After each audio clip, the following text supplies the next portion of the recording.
Assalamualaikum warahmatullahi wabarakatuh. Kita ketemu lagi di channel Aldo Bako, dan di sesi kali ini kita bakal bahas pertanyaan yang udah masuk ke kolom komentar sama yang langsung via WhatsApp ya. Jadi hari ini kita bakal bahas satu-satu pertanyaan yang kemarin udah masuk dan sekarang udah kita catat ya. Nah, tentunya ini tentang bisnis tembakau. Nah, itu ya. Jadi untuk pertanyaannya kita langsung aja. Jadi ini ada pertanyaan, Bang, kalau misalnya saya mau terjun ke bisnis tembakau, terus saya gak punya permodalannya, terus saya nanti ngambil permodalan ke pihak lain kayak ke tetangga atau misalkan ke temen atau misalnya ke bank, gimana rekomendasinya dari Abang? Nah, itu. Jadi pertanyaannya kita ulangi lagi. Jadi ini pertanyaannya menyangkut permodalan. Jadi bisa enggak atau misalnya rekomendasinya seperti apa kalau misalnya kita ngambil permodalan dari pihak ketiga. Misalnya kita karena memang kekurangan dana atau misalnya pengen di-up lagi modalnya, terus kita menggunakan dana dari permodalan dari pinjaman gitu, contohnya ke bank lah gitu kan. Nah, kita langsung aja jawab. Jadi untuk ini disclaimer dan ini opini saya. Jadi sebenarnya ini lebih ke apa, pengalaman saya ya. Jadi kalau untuk teman-teman, tapi ini khusus buat teman-teman yang baru mau terjun ya. Artinya teman-teman yang masih benar-benar pemula dan mereka mau nekat ngambil permodalan dari pinjaman, saya rekomendasikan jangan dulu. Jangan dulu berani-berani ngambil permodalan dari pinjaman apalagi ke bank. Nah, jadi saya bakal jelaskan kenapa alasannya kok gak boleh dulu pakai modal yang ngambil dari pihak luar. Karena satu alasannya yaitu teman-teman satu belum mengetahui produknya. Produk yang teman-teman kuasai itu belum banyak dan tentunya teman-teman masih dalam proses masa belajar. Belajar ibaratnya tuh mengetahui produknya itu seperti apa, rasanya apa aja, namanya apa aja kan teman-teman itu harus dikuasai dulu. Dan itu untuk yang pemula itu butuh waktu untuk mengetahuinya atau mempelajarinya. Kedua, selanjutnya itu teman-teman belum mengetahui pangsa pasar atau target pasarnya. Target market teman-teman kalau misalkan mau saya jelasin, sebenarnya kalau target marketnya benar-benar luas.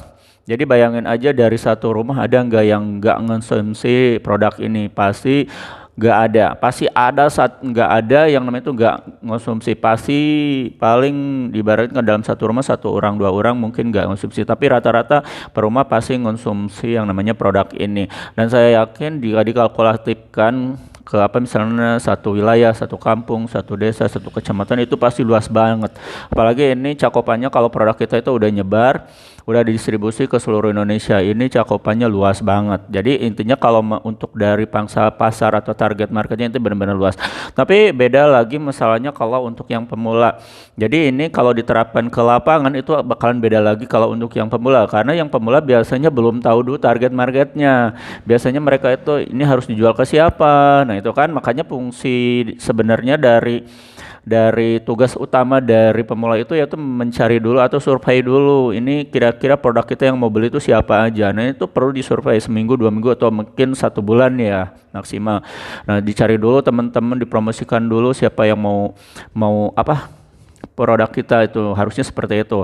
Dan ketika teman-teman menggunakan permodalan dari pihak luar, sementara usaha teman-teman belum jalan, target marketnya belum kelihatan, siapa pembelinya, belum stabil lah ibaratnya, langsung aja teman-teman ngambil untuk apa permodalan yang gede apalagi gitu kan dari bank. Nah, itu bakal ngeganggu banget sama nanti perkembangan bisnis teman-teman. Nah, kenapa? Karena yaitu teman-teman ibaratnya tuh modal udah keluar banyak, sementara profit belum kelihatan. Ini per bulannya berapa, seminggunya berapa, dapat berapa belum kelihatan.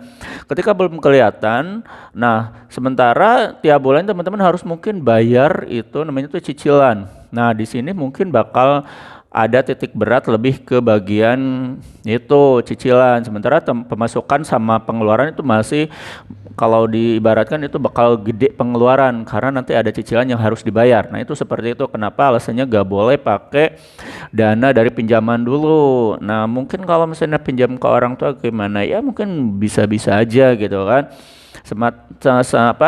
Kalau misalkan nggak ada jeda waktu yang harus dibayar tuh kapan? Misalkan kalau misalkan ke bank kan kita biasanya tuh ada cicilan, dan cicilannya tuh per bulannya itu per tanggal berapa itu harus kita bayar. Nah, itu kalau misalkan menyangkut ke usaha kita, nah usaha abang kan misalnya usaha teman-teman itu belum lancar ibaratnya, belum ketahui nih konsumennya tuh belum stabil dan pemasukan intinya belum stabil dan ketika pemasukan belum stabil sementara di sisi lain pengeluaran untuk cicilan harus terus ditunaikan dan itu pasti bakal ngeganggu banget. Ya, dan gak bakalan membuat si bisnis teman-teman tuh nyaman. Beda lagi kalau misalkan ya untuk teman-teman yang udah advance, misalnya udah banyak sekali relasinya, konsumennya itu beda lagi. Dan intinya tuh teman-teman yang udah punya ikatnya tuh stabil nih, pengeluarannya itu berapa, terus pemasukannya per bulan udah kelihatan stabil. Nah, itu teman-teman mungkin boleh aja ngambil perminjaman dari pihak luar gitu. Tapi untuk saya sendiri, saya lebih menganjurkan itu jangan pakai modal pinjam ke bank. Karena satu ya kalau di sisi yang lain satu itu kedua juga diperbolehkan kalau misalnya teman-teman memang advance lah gitu misalnya udah terjun itu di dunia bisnis tembakau tuh udah lama gitu kan udah tahu lapangan lah mungkin udah kelihatan profitnya berapa per bulannya itu mungkin kalau diasumsikan 30 atau 20% untuk utang cicilan itu masih ke apa terbilang masih ada profit yang gede ya itu gak apa-apa tapi kalau misalkan sampai pemasukannya misalnya dapat pemasukan 100% tapi pengeluarannya sampai 60 atau 70% untuk cicilannya itu saya gak rekomendasi sekali gitu kan. Terus di sisi lain yaitu kita menginginkan usaha ini berkah. Nah, di sisi lain itu kalau misalnya dari sudut pandang agama itu memang kalau untuk perminjaman seperti ke bank itu biasanya ada bunga. Dan ketika ada bunga itu biasanya kalau untuk di sisi agama itu ada namanya tuh riba. Nah, itu dan teman-teman yang mungkin ya untuk teman-teman yang muslim seperti saya gitu kan sangat gak dianjurkan sekali memakai dana riba karena kedepannya yaitu saya bukan mendoakan tapi biasanya karena memang itu dari ketentuan dari agama gak bisa ada toleransi udah segitu itunya kan peraturannya. Jadi kalau kita menggunakan apapun itu riba ya kedepannya pasti akan bermasalah. Itu kalau dari sudut pandang agama. Tapi kembali lagi ke yaitu keputusan teman-teman mau ambil atau enggak itu gimana teman-teman. Tapi kalau menurut saya tuh saya lebih baik jangan dulu mungkin jangan dulu apalagi kalau misalkan masih pemula itu jangan banget dulu pakai dana sampai pinjam-pinjam ke bank gak boleh karena ya tuh profit teman-teman intinya profit teman-teman belum kelihatan per bulannya berapa tiba-tiba harus ada cicilan setiap bulan harus terus dibayar. Nah itu bakal ngeberatin teman-teman sementara usaha teman-teman belum berjalan normal atau stabil itu gak boleh kalau menurut saya. Dan di sisi sudut pandang agama juga biasanya kalau peminjaman terhadap bank itu atau misalkan yang lain lah gitu kan yang ada bunganya itu bakalan karena adanya tuh hukum riba dan riba itu ya ibaratnya suatu saat ya akan berpengaruh buruk terhadap bisnisnya. Nah, itu kalau untuk menurut pandangan saya di sudut dua pandang itu kan. Jadi untuk teman-teman yang mau menggunakan jasa pinjaman silakan, mau enggak juga enggak apa-apa. Tapi rekomendasi dari saya itu jangan dulu ya. Dan namun di sisi lainnya tentu teman-teman bertanya gitu kan. Terus gimana kalau kita memang punya modalnya benar-benar kecil, gimana solusinya? Nah, untuk teman-teman yang saat ini mau terjun ternyata terus punya modalnya tuh kecil banget gitu kan saya kan udah kasih. Nah ini tentunya penting nih buat pemula. Jadi untuk yang di Aldo Bako untuk mengatasi solusi dari teman-teman yang punya modalnya kecil banget terus belum berani ngeluarin modal yang gede karena memang tadi satu belum mengetahui target marketnya, belum survei, belum segala macam lah gitu kan. Intinya mau nyoba-nyoba dulu target pasarnya tuh kan. Nah itu teman-teman saya rekomendasikan ngambil program paket usaha. Nah itu buat teman-teman yang sekarang ini mau terjun terus gak berani ngeluarin modal gede dulu atau punya modal memang minim maksudnya bukan minum ya minim. Teman-teman bisa menggunakan menggunakan paket program usaha paket 500.000 atau 1 juta. Nah, itu bisa teman-teman pakai.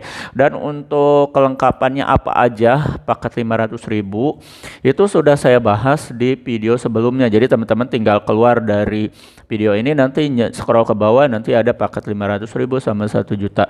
Itu rekomendasi banget buat teman-teman yang mau belajar. Apalagi teman-teman kalau mau paket 500 itu memang targetnya itu untuk tes pasar. Jadi kemarin ada yang nanya juga, Bang, kalau misalkan saya pengen paket 500 itu saya hitung-hitung keuntungannya kecil banget. Memang kalau untuk paket 500 itu memang tujuannya bukan nyari profit, tapi untuk tes pasar.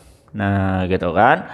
Karena memang untuk konsumen di Indonesia itu kita kalau promosi ya kita butuh itu namanya tuh medianya, produknya apa. Nah, dan di paket 500 itu teman-teman bisa bisa mulai tes pasar di tempat teman-teman. Nah, itu ya solusi buat teman-teman yang saat ini punya modal minim, atau buat teman-teman yang pengen terjun tapi gak mau keluar modal gede dulu karena memang masih belajar, teman-teman bisa ngambil paket 500.000 atau 1 juta dulu. Dan untuk kelengkapannya kayak gimana, itu lengkap banget dari mulai apa namanya itu tembakonya, terus perlengkapan alat lintingan itu udah semua lengkap. Dan itu produknya itu siap jual dan siap pakai, jadi nggak usah diracik-racik lagi. Terus bagaimana keamanannya, itu produk semua udah aman karena kita legal. Legal itu artinya kita punya SO, SIO, PAO segala macam, sampai surat izin edar, surat izin produksi kita punya. Makanya semua produknya itu memakai pita cukai, label pita cukai yang terbaru ya 2023. Nah, itu untuk teman-teman perlu ketahui. Jadi untuk teman-teman yang tadi bertanya masalah apa? Masalah flashback ke masalah pendanaan permodalan dari pinjaman itu boleh atau enggak relatif, yaitu saya udah kasih solusinya mau diambil atau enggak, tapi saya lebih rekomendasikan jangan dulu mengambil permodalan dari pinjaman ya, karena memang tadi bakal ngeganggu kelancaran bisnis atau keberkahan bisnis teman-teman, apalagi itu peminjamannya dari bank gitu kan, yang ada bunganya itu riba itu ya. Dan untuk kalau misalnya ke orang tua ya mungkin bisa ya ke kakak atau semacamnya, nggak ada bunga-bunganya itu oke aja gitu kan. Nah, terus jadi untuk solusinya juga udah saya kasih. Jadi buat teman-teman yang itu tinggal ngambil paket yang 500 atau 1 juta gitu aja ya teman-teman ya. Untuk sedikit informasi buat teman-teman yang saat ini lagi bingung tentang permodalan sama mau terjun tapi modalnya kita harus ngeluarin berapa, sama produk-produknya itu apa aja, nanti teman-teman tinggal scroll ke bawah, video-video saya nanti sudah ada, udah lengkap, teman tinggal dipelajari satu-satu ya teman-teman ya. Gitu aja, ketemu di sesi selanjutnya. Wassalamualaikum warahmatullahi wabarakatuh.